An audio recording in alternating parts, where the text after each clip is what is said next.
Hey guys, I'm showing you this super loud alarm clock for heavy sleepers. It's a Bluetooth connection with a 15 wake up sound, 7 color night, and light with the dynamic RGB color changing. It's a 0 to 100% dimmer with a snooze digital clock for a bedroom. So you can see the unboxing have this clock, the adapter and the charging cable. We can open this and there are batteries just for the storage of the time or store or remember the time.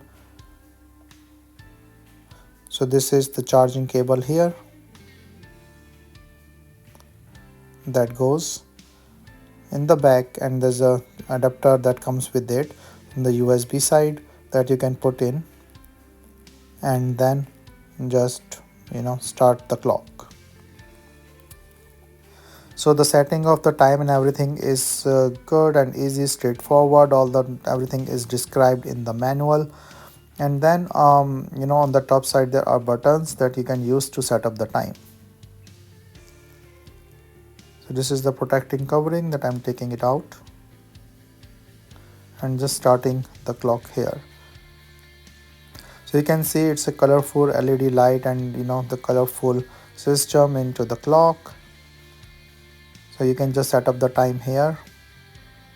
There are lights also in bottom that can work as a night light.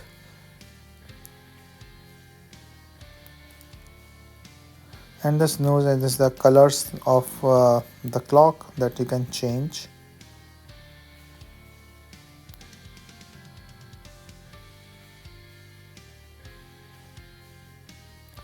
So here I'm just setting up the time and everything here, so that is easy. So you can see all the top of is like the days, the month and everything. And then you can also set this up with your Bluetooth connection, so that you see the blinking button or the icon. So that will be like a touching thing with the mobile once you connect this, and then it will set up the time on its own. So this is the LED light and you can change the colors as well. I set this up. Now I'm just trying to connect it through the Bluetooth, and you can see like the LED collected the time change on its own. So the time is updated now, and this is connected through my mobile. So whenever there is a time change like the daylight saving or anything, it will change the colors and everything looks really nice.